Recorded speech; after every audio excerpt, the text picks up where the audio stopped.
Dear community, let us find our posture, finding our center to be grounded on this beautiful space, this land, allowing our mindfulness to be aware of our in-breath, out-breath, the breath bridging our mind home to the body, and just feeling the embrace of the community, the embrace of this planet.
Dear respected teachers, dear beloved community, today is June the 17th in the year 2023.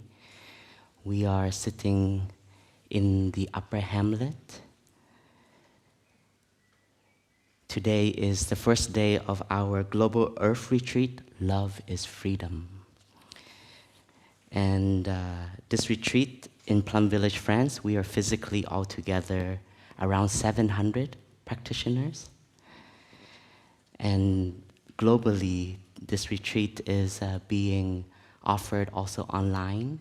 And we have around 800 people worldwide practicing for the next 7 days with all of us. So this is a big retreat. It's a retreat of around 1,500 of wonderful hearts that wants to be cultivated and nourished, and to build a community of mindful resilience, compassion, and understanding in order to take care of ourselves and learn to be in touch with all of the conditions that are around us. First, I want to say that when we talk about caring for the earth, with the insight of a meditator, we have to be able to touch the insight that the earth is not a thing outside of us. It's not just matter, it's not just things that we're trying to grasp and hold and protect and change. It is exactly because of this view that we are in the state we are in. It is exactly because of this view of controlling, extracting, and taking. We have a mind of discrimination. We see that around us are just things, matter, that we want to take in for our own benefit, for our own happiness, our own well-being. But there is an underlying layer of greed that is also present. And as a practitioner, a meditator, we learn to look at the causes of suffering. And to do that, we have to establish the ability in us to listen. We all need a spiritual dimension in our times.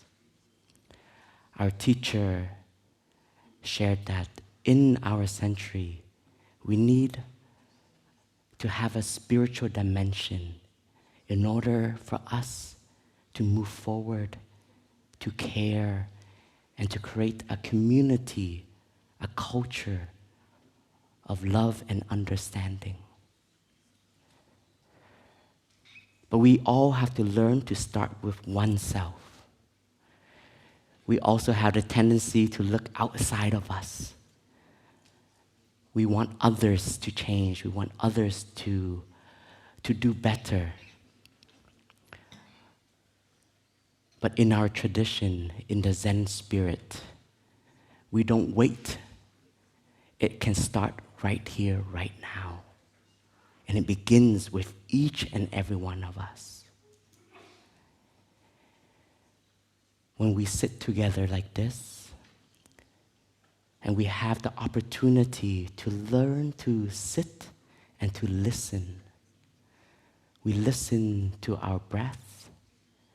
We listen to our body. We listen to our feelings, our emotions. What is present? Can we name it? Can we call it by exactly what it is? Or are we adding more stories on top of it? The first wing in meditation, like a bird, is learning to stop, learning to pause. Every time we hear the sound of the bell in our retreat, whether it is in this hall, it is an activity bell, the church bell, that is an invitation for all of us to pause what we are doing, to learn to come back to the present moment, to establish ourselves in this body, to feel the breath. We don't have to think about the breath. We're always breathing. Our breath is always there. But our practice is to feel the breath. When you feel the breath, suddenly your mind doesn't have to go towards the past or try to understand the breath. Because the breath itself is our lifeline. It is naturally happening in and out. We just have to learn to stop, recognize, and feel the breath. We may feel the breath through our body, through the rising of our abdomen as we breathe in, or the falling of our abdomen as we breathe out. So our practice here, the spiritual dimension already is present for us. It's not this hall. This hall can help. This breath, I invite all of you to befriend. Befriend the breath. Sometimes we can learn to take refuge in the breath, to ground ourselves. Maybe at the beginning, the breath is not yet comfortable, and we are not comfortable with the breath also. And we try to force it, we try to make it longer, or we try to make it shorter.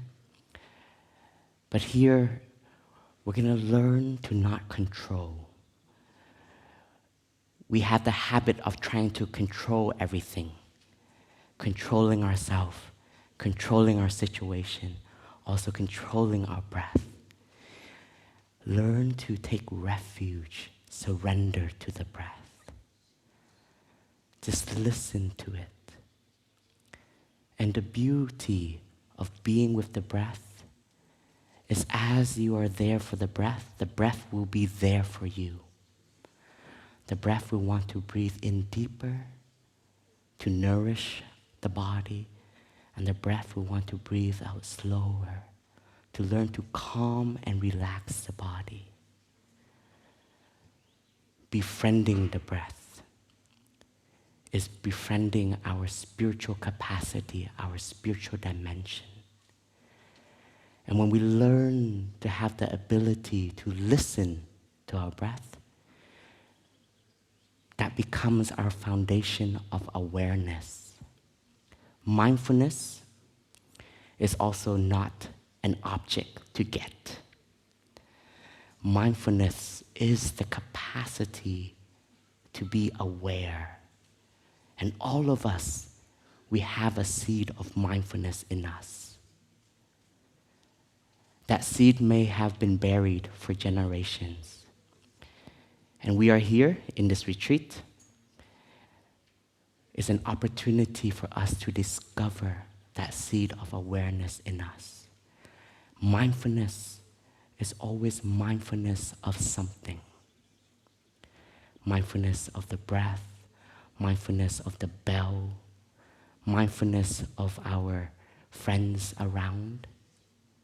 Mindfulness, we have to begin by the simple things. Just learn to recognize what is in front of us, what is around us. And with this understanding, mindfulness is not a tool. It's not a tool to get better. Right now, mindfulness is entering into many places in our world, and it's being extracted as a tool to get better, to compete with each other. Who sits more still? Who is more Zen? And that is also the mentality of controlling, of capturing, extracting. But for us, mindfulness is very deep. Mindfulness coexists with 7 other factors, the 8 Noble Paths. We have to practice to cultivate right view, our thoughts. Our thoughts already is action. Our speech, our daily connection through bodily action. These 3 in Buddhism is called the 3 karmas, the 3 actions that we are producing every day. A thought already is an action, and that action has direct impact on us, the individual. And it will trickle into our speech, and then it will become our bodily action. Right diligence, right livelihood, right mindfulness. Mindfulness has to be right, because in mindfulness, it also has to bring in the element of concentration, right concentration. Mindfulness, the ability to be aware, we all have. We can be aware of the beautiful sunrise, and our intellect can recognize that is beautiful. But our mind would then go, what is the next thing I have to do? Oh, yesterday, I said something that was unkind. And then we start to get lost again in the past and the future, or be carried away by the present. We have to learn to develop a concentration. Mindfulness leads to concentration. Concentration leads to insight, understanding. These 3 elements are the 3 trainings in all Buddhist schools. Smrti, Samadhi, Prajna. If you look at this logo, this is the Plum Village logo. Smrti is mindfulness. Samadhi is concentration. Prajna is wisdom, understanding. And for us, insight is not something very far away. You wait for 10 years of practice or 20 years of practice, and then you arrive there. A breath is insight. Knowing that you are alive and you want to live deeply this life, that is insight. Why do we speak about right mindfulness?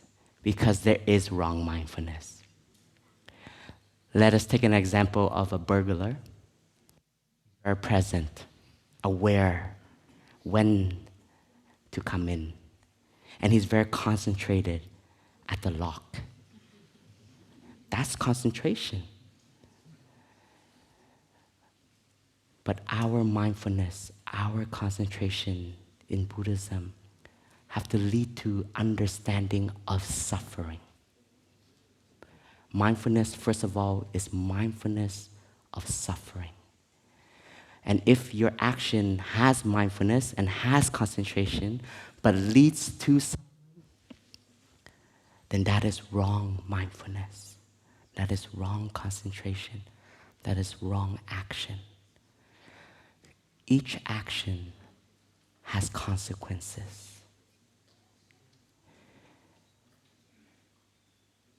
As a meditator, we also learn to transcend daily life and spiritual life. We all come to Plum Village with the view, I'm coming into a spiritual week. It's correct. It's right. But we have to make this a part of our daily action so that it becomes our daily life. For us, mindfulness is to be applied into everyday life.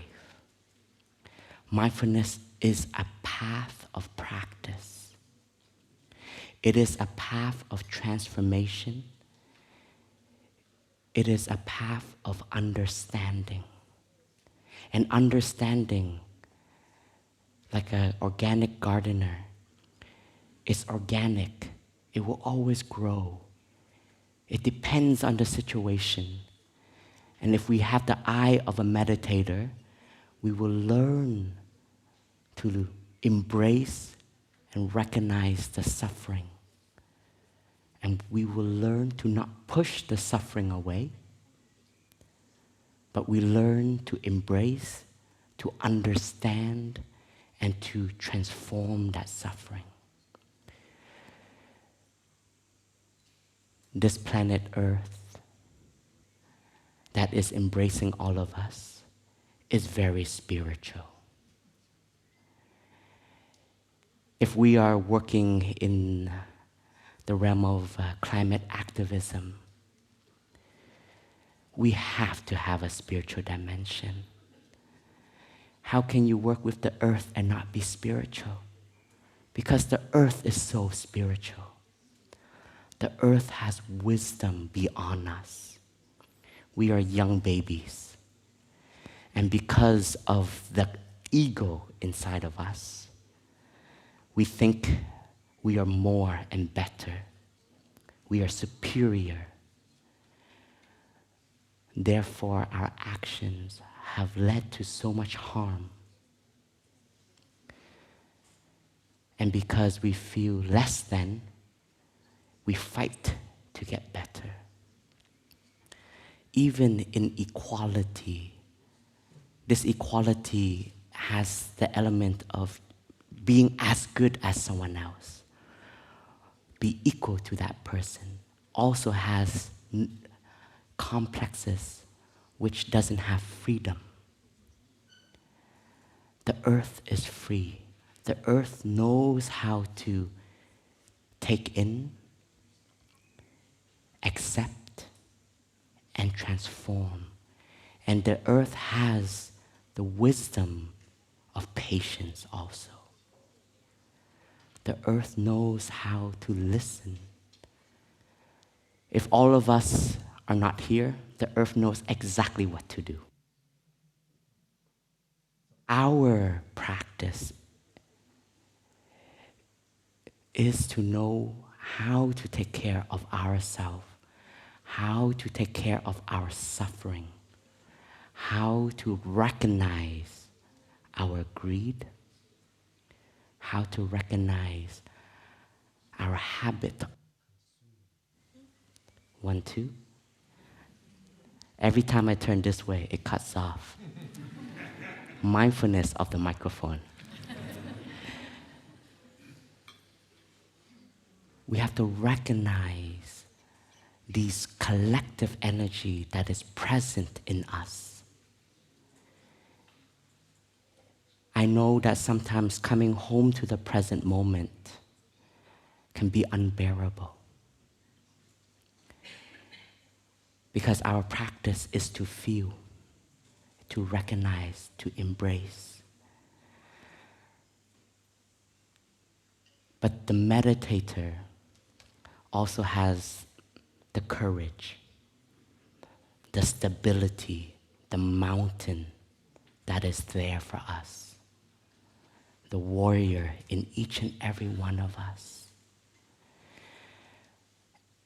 Mindfulness is to come home to the present moment.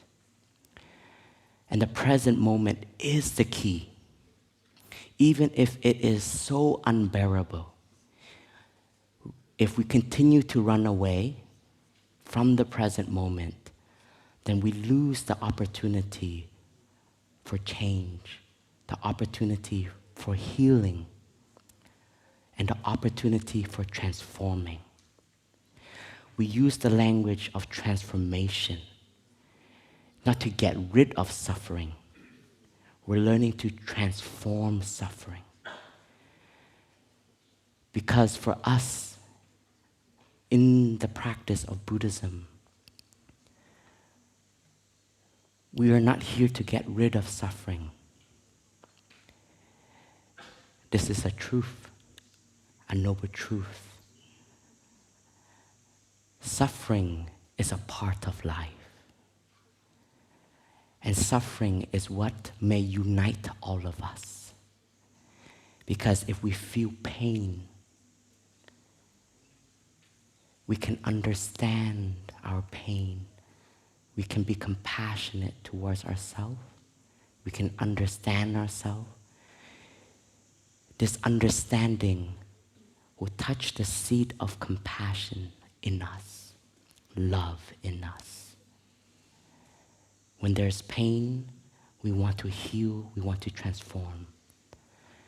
And as a practitioner, when we have well-being, we also want others to have well-being. Therefore, when we see others suffer,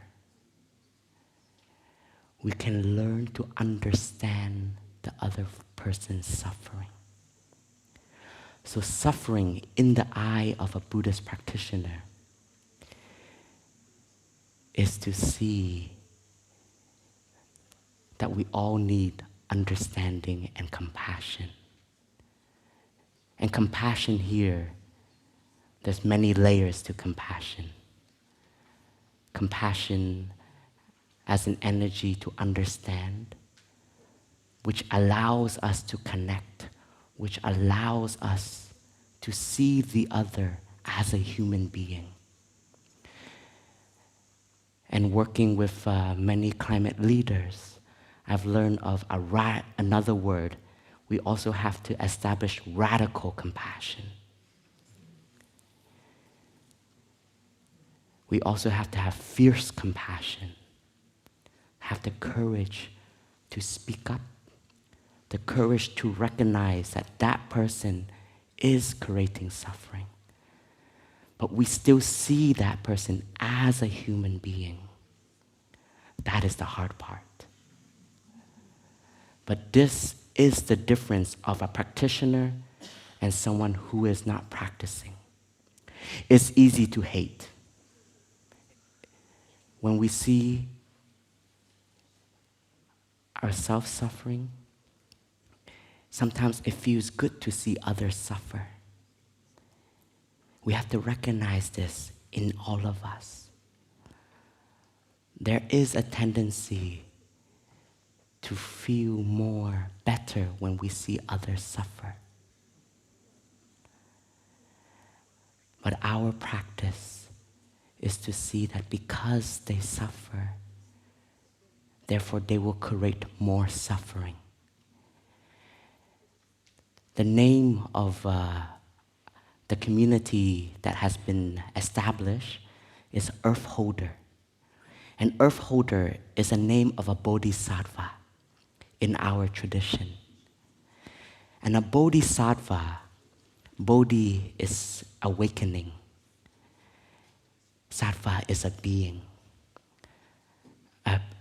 A being that has awakening, has seen the actions of suffering and therefore don't want to contribute to that suffering. And the bodhisattva has the vow to stay where there is suffering and to be one with the suffering. And we're very grateful that our tradition is a tradition of action. Our teacher, Zen Master Thich Nhat Hanh, he grew in the suffering. He grew in the suffering of destruction, of war, of killing, of division, of discrimination. Brothers killing each other. He witnessed death of his own community. And in that midst of deep suffering, he still had the courage to go inward and to ask, what can I contribute to my community, to my society, to my nation, even in the midst of immense suffering?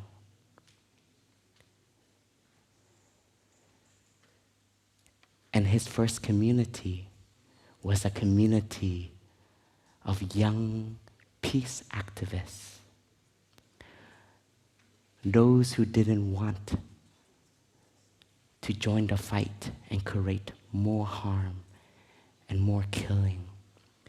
Because if you look around, there are those bodhisattvas all around. Those who see the path to peace is the path of nonviolence, the path of understanding, even to understand the enemy.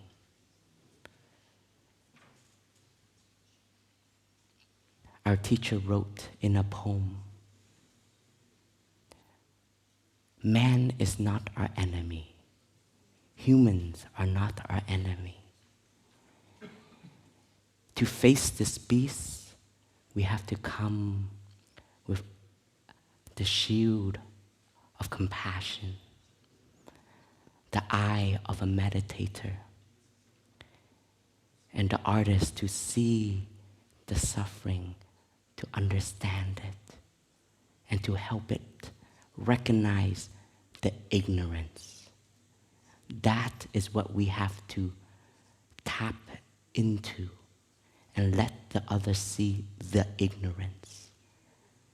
That is the foundation of wrong action. The greed, the pain, the discrimination. Even if we send all of our destructive machines to the moon,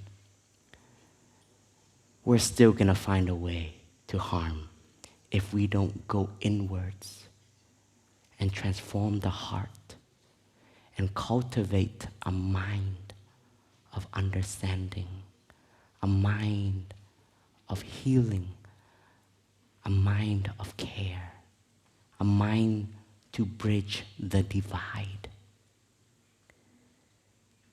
to learn to be together, to be together even with different views. That is possible. We can celebrate each other's different culture, different wisdom, and we can learn to listen to one another. Our ancestors is something we learn to tap into in the spiritual dimension. We have generic ancestors, blood ancestors. Our closest ancestors may be our parents. We have spiritual ancestor from whatever place of culture we come from. We have spiritual ancestors with ancient wisdom that has also been transmitted to us. And we have land ancestor. And our practice is learn to see that we are a stream of continuation. We are a manifestation from all of this element from past. Our blood ancestor, our spiritual ancestor, and our land ancestor.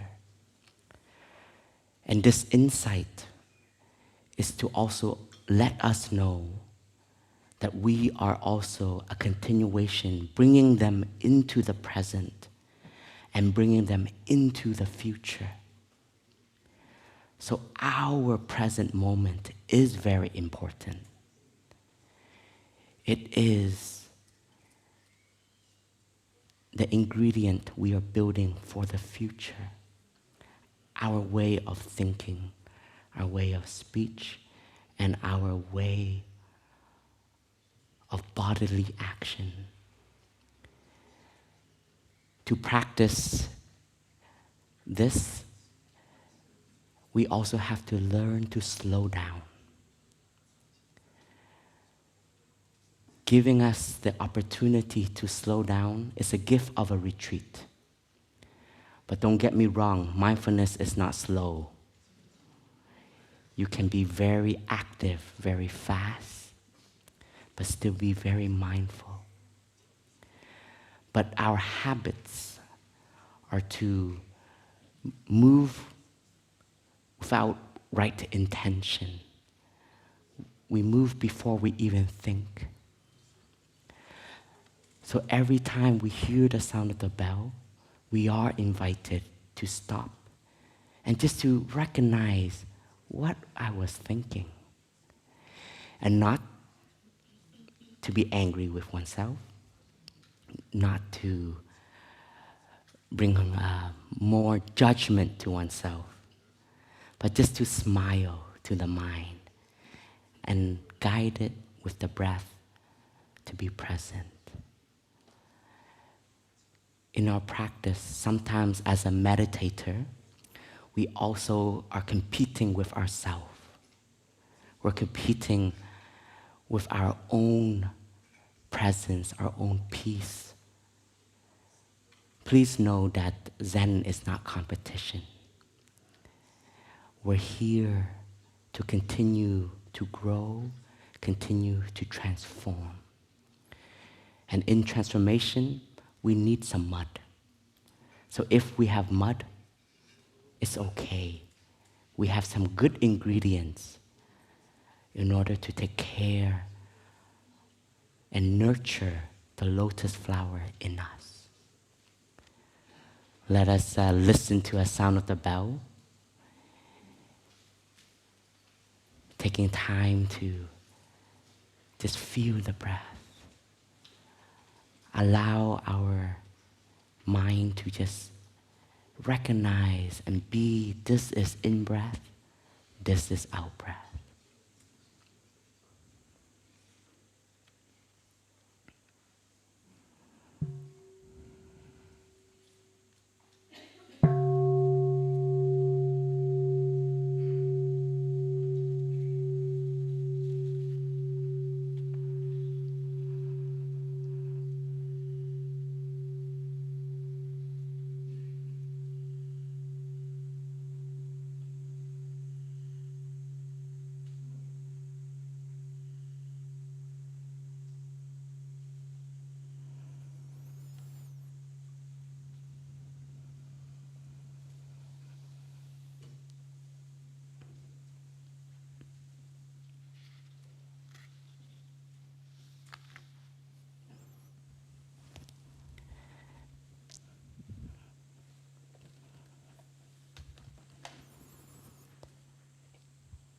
practice is also learning to have gratitude, to be in touch with the wonders of life, and to see it as a miracle of life. So every action in our monastery should carry an element of gratitude. If you paid attention, you've seen sometimes the monks or the nuns or the long-term practitioner, even before we sit down on a cushion, we bow to the cushion and we sit. Is that a ritual?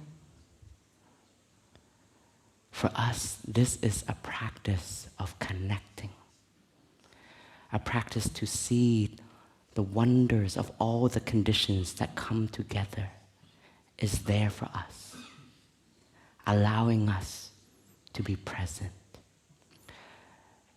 These actions start to transform our way of seeing things. There was a retreat that we offered, and in the first few days, our friends that came who were helping, we were moving cushions around, and the cushion was just a thing, so they threw it across the hall. Pew! And someone asked, oh! They felt, what are you doing? Because for us, even a cushion can be something very sacred. A cushion, even though it is made of just matter, things that you can feel, but with the eye of a practitioner, we learn to see how it is a companion for us, how it supports us to sit, to connect, to cultivate the spiritual dimension in us, the meditator in us. So for us, our practice is to see even the most simplest things as wonders. And when we start to have this eye, our relationship towards things outside of us changes. We have respect. We cultivate moderation. We know when is enough, when to stop, when to just enjoy it. Instead of I see something so beautiful, I want it. I want to take it as mine. And this wanting seed, this mentality, also pushes us away from the present moment. While you are in Plum Village, this mind will come up. I want this at my home. You lose the present moment right away. You lose the beauty, the wonder that is there. This work of seeing, recognizing, and learning to enjoy, to be in the present moment, and to be free from wanting or running away. It makes us more rich than we think. We had a retreat very recently, and Brother Spirit was playing the cello. And it was during a meditation, and it was so beautiful and profound, and it allowed people to just melt into the present moment. And one friend came up after, brother, I want you every day on my beach.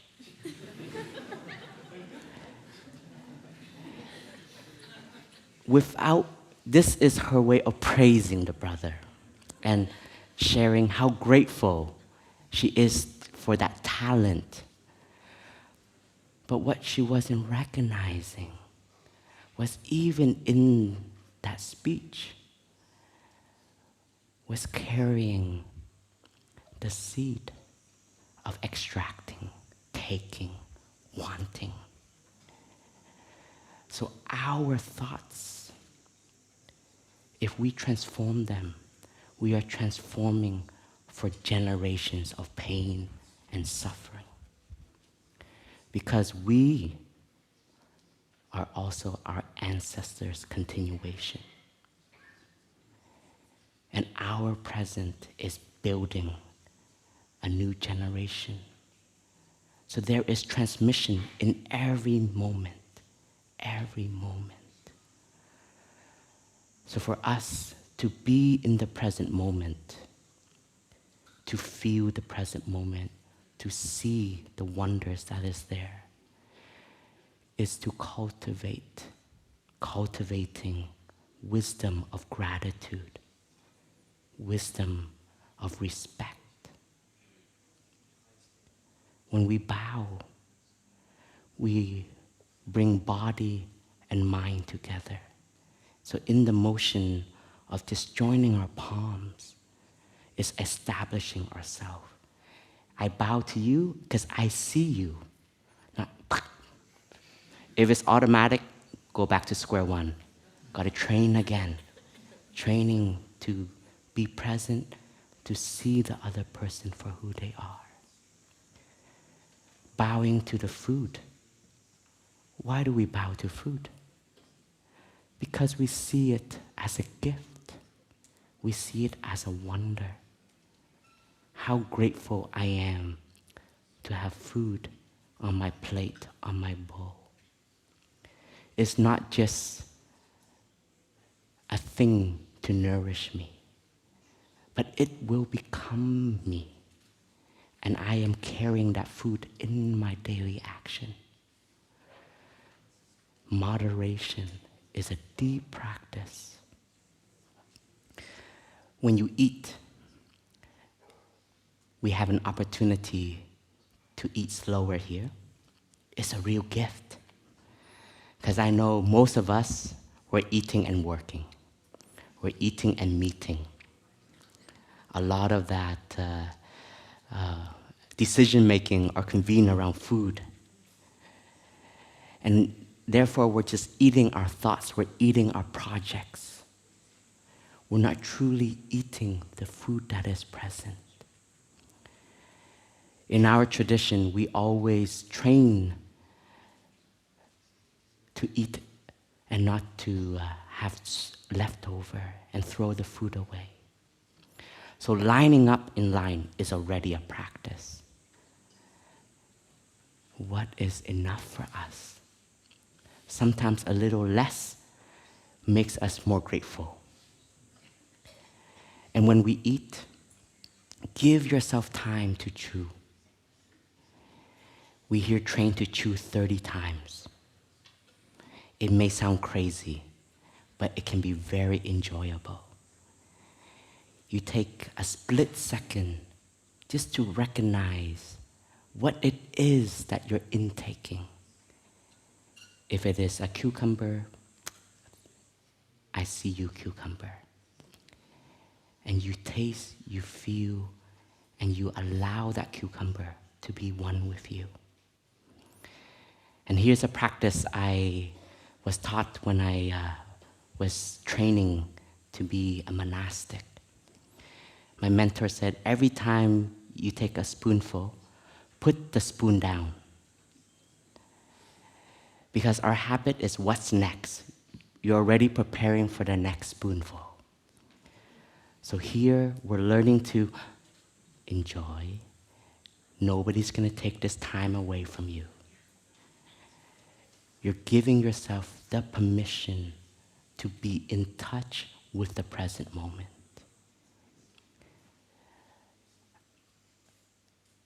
Sitting, walking, eating. For us, every daily activity is a practice. There are moments in the hall we practice all together. We sit collectively. And that collective energy can carry us into a space of oneness with everyone in the room. If we sit alone, maybe our thoughts can be very powerful. It can push us away. Sometimes if you feel so overwhelmed, just open your eyes and see the others that are sitting there and tap into their sitting, their stability, their presence. And know that your sitting is having an impact, having a support to others around you. Sitting, first of all, is learning to just be still and not do anything. I promise you, in that 30 minutes, nobody's going to come and bother you. Nobody has the right to bother you in that 30 minutes. So this sitting still is to connect, to be, and to rest. Have we truly listened to our body? Do you feel the tension that is there? Have you connected to your heart that is beating day in, day out, supporting us? Have we offered gratitude to our own body? Are we grateful that we are here, that we feel alive? And when you connect to your body, you have some insight. You can feel the tension, and you learn to relax and to give yourself permission. Give yourself permission to be compassionate to your own body. You know, our body is of the impermanent nature. We all one day have to get sick. That's the first remembrance in Buddhism. We all one day have to grow old. None of us can escape that. We all one day have to die and return back into Mother Earth's embrace. None of us could escape that. Everything that we hold dear to us is also of the nature of impermanence. One day we have to learn to let go.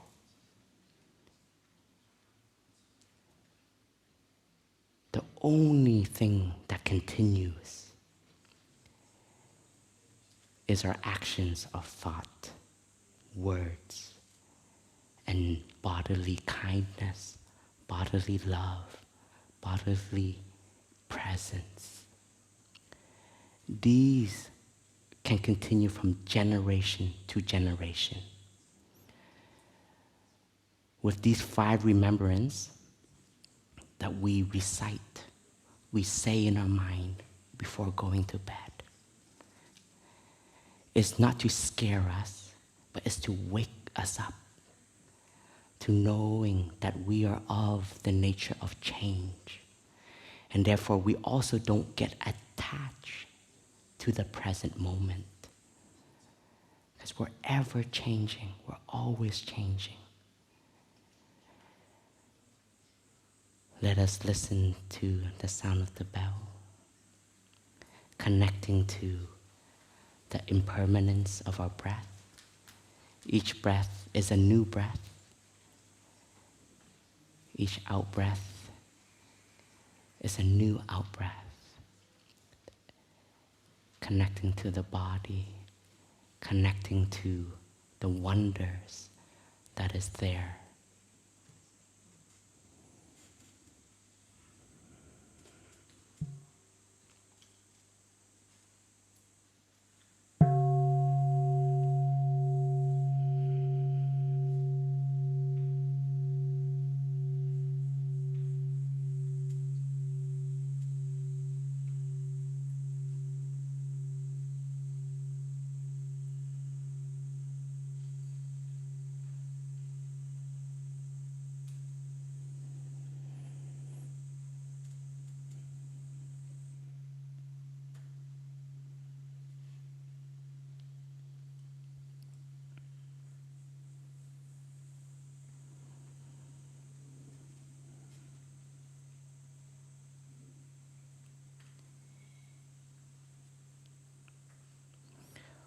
walking is an opportunity to be in touch with the nature that is around us, to feel grounded on the earth.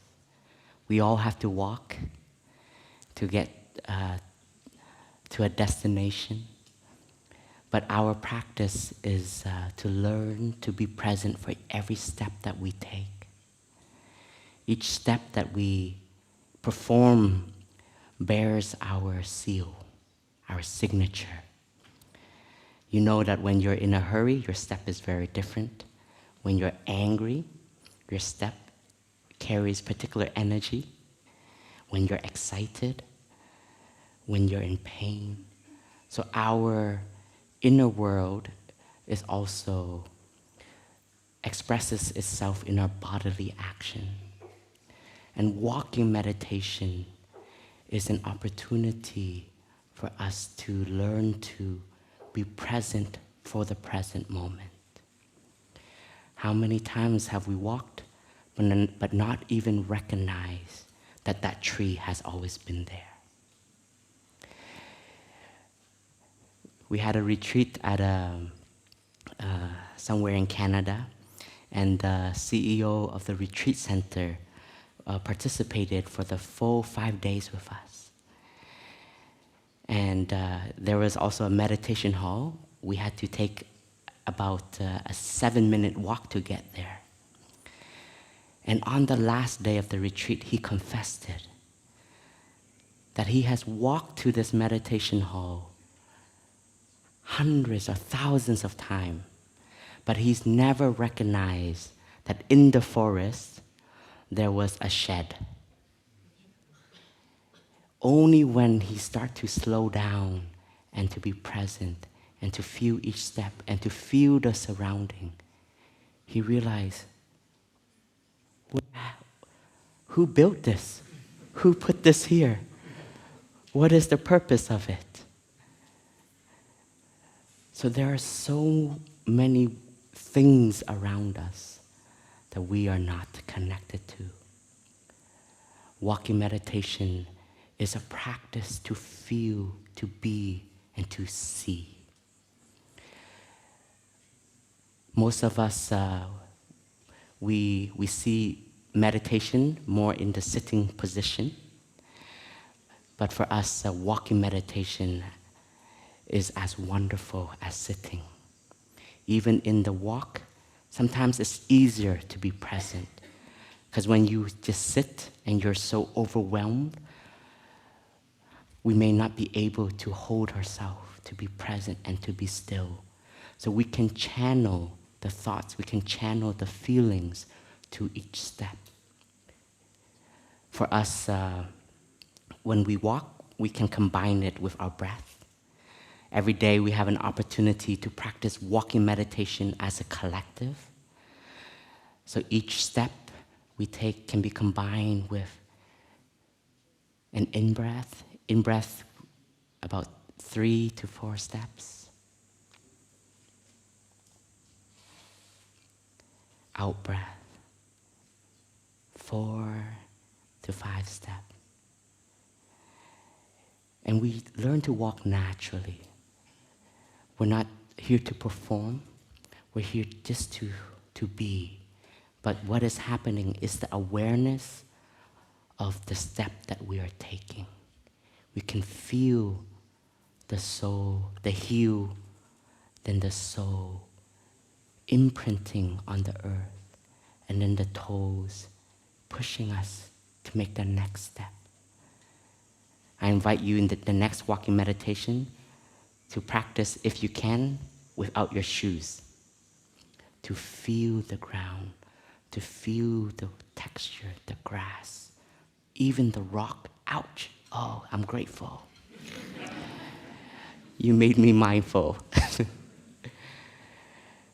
So walking meditation is a foundational practice in our tradition. Walking meditation has supported our teacher through his establishment in the West. he would share with us in moments of deep despair and moments of fear, moments of emotions. He would ground himself in walking meditation and also to surrender to the space and to the earth with each step. To get angrier doesn't help. To get more emotional doesn't help. But to ground ourselves, to ground the emotions in order to see more clearly, in order to know what to do and what not to do. I have arrived, I am home. That's the name of this bell tower. I have arrived, I am home. This arriving is to arrive in the present moment, is to arrive in this body, is to arrive in the wonders that is around us. And I am home is the insight that my home is the present moment. Our teacher, when he was exiled, he would share like the cell removed from the body, feeling lost, feeling left out. But through our practice, he understood, through his practice, he understood that home is not Vietnam, it's not America, it's not France, but home is where you learn to establish yourself. Home is this wonder right here, right now. And we all have this home, but we may have forgotten it. So our practice of returning to the breath, returning home, is to recognize what is in our home, what is in our thinking, what is in the pain and the suffering that we have been carrying with us. When we learn to come home to our suffering, that is an opportunity to see the source of our suffering. When you see the source of your suffering, you feel a little bit lighter already, because there is understanding where the suffering comes from, what is nurturing, what is feeding the suffering. Suffering is a teacher. It is an opportunity. For us, the kingdom of heaven, or the Pure Land of the Buddha, is exactly here. It's not after we die. It's not somewhere far away. It is exactly here. And even in this Pure Land, in this wonder, there is a place for suffering. If you have not suffered, how can you feel? How can you be compassionate? How can you love? So our practice of taking care of the mud is learning to, first of all, accept it, to see it, to feel it, to smell it, and then to nurture it into flowers, into wisdom. No mud, no lotus. I'm sure many of you have heard this. It's a very famous calligraphy of our teacher. But the mud and the lotus, it teaches us about happiness and suffering. The lotus may represent the happiness, the beauty in life.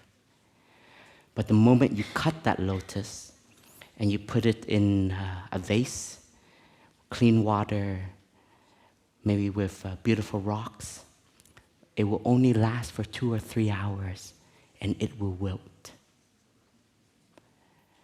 But as long as it is in the thick of mud, the lotus will always be there. And the lotus knows how to regenerate itself. The lotus knows the wisdom of being present and letting go.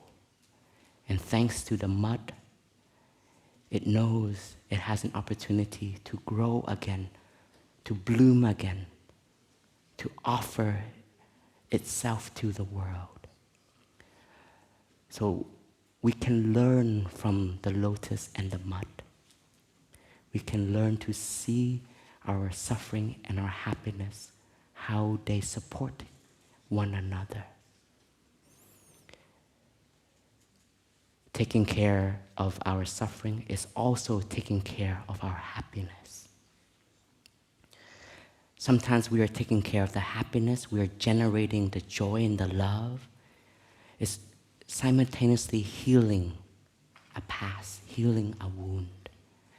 If we have something from the past that has led us to the pain that we feel today, in this present moment, you can create a new past, a past that is healing to that inner child within you.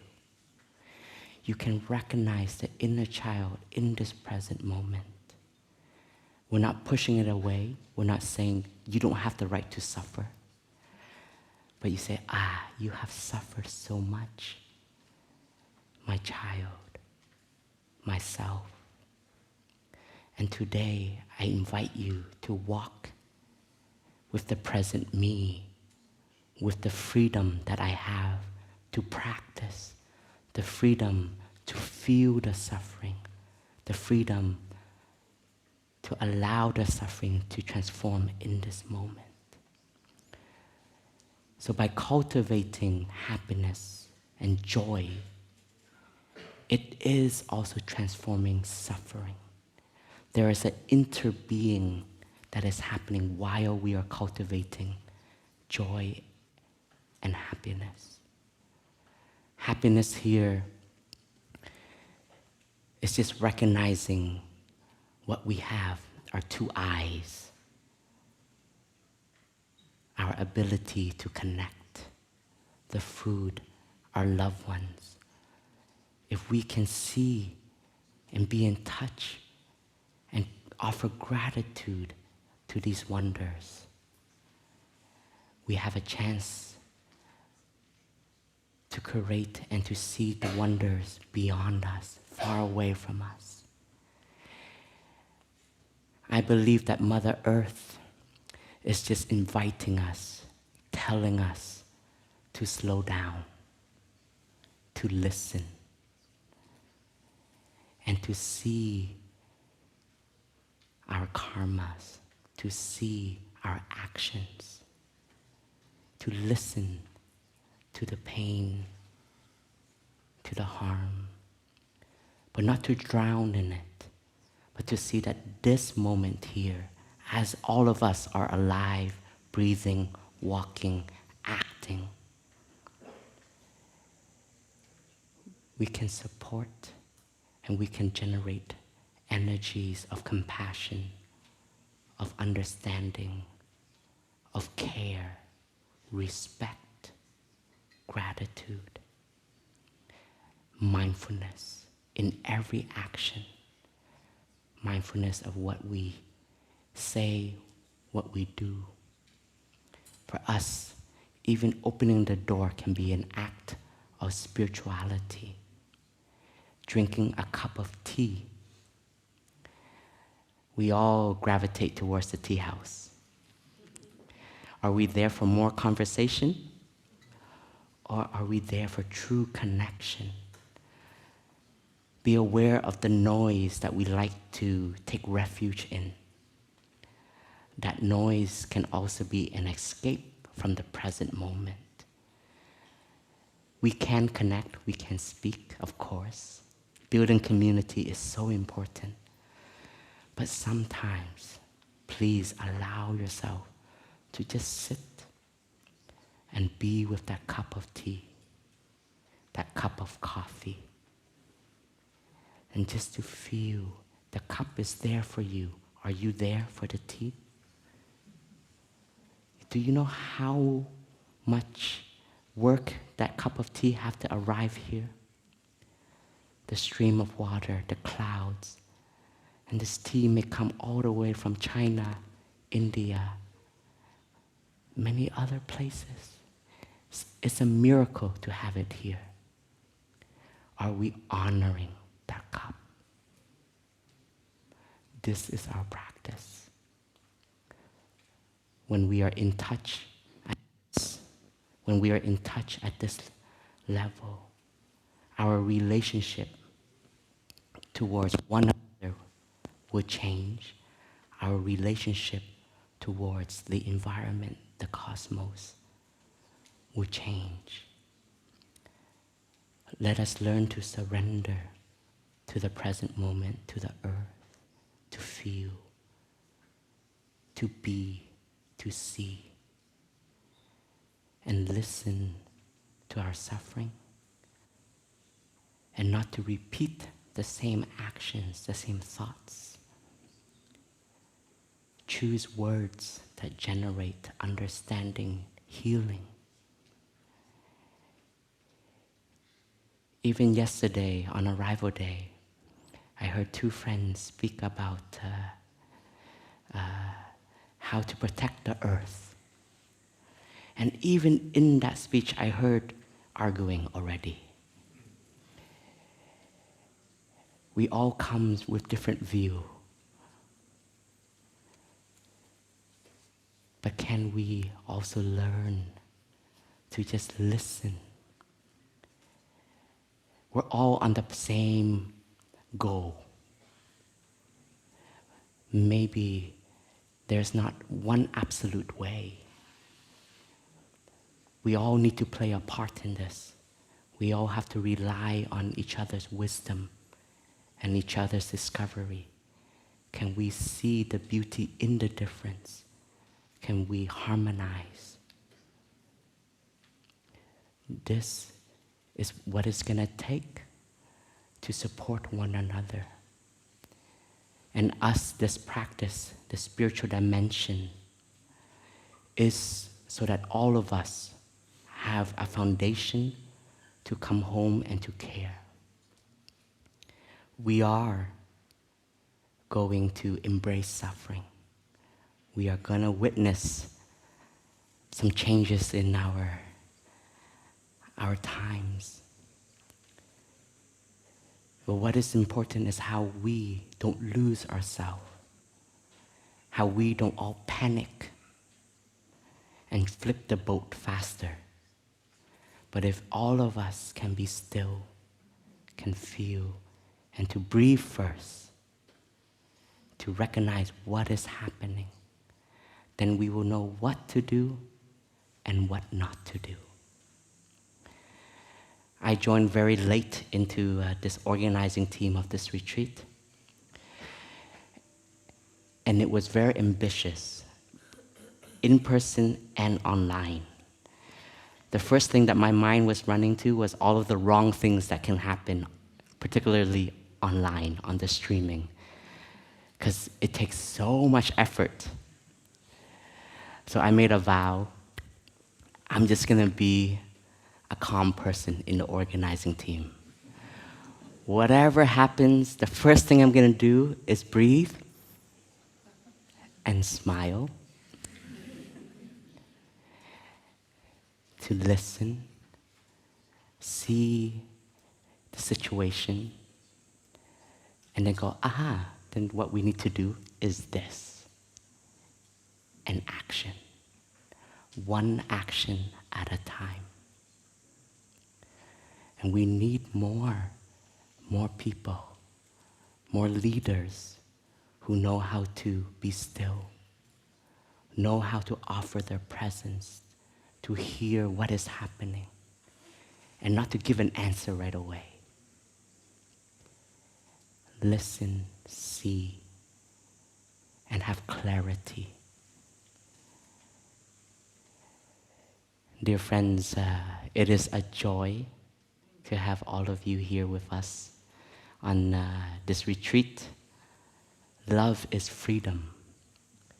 Freedom is the freedom to practice, the freedom to suffer, but the freedom to transform.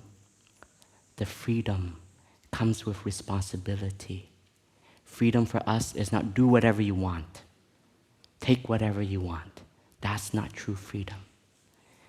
For us, true freedom has mindfulness. We see the consequences of each action. Freedom has responsibility. And to love. Love is something we all need. To be seen, to be heard, to be recognized. That connection. I hope that we all can learn to be who we are. We all come with different responsibilities in the world. And sometimes we have to show up in the world with that responsibility, with that mask, with that persona. But in this retreat, we invite you to let go and allow you to be you. Allow you to connect to your heart, connect to what is present for you, connect to your deepest aspiration, and to feel and to be. That already is a great contribution to this space, to this environment, to our community. Thank you, dear friends.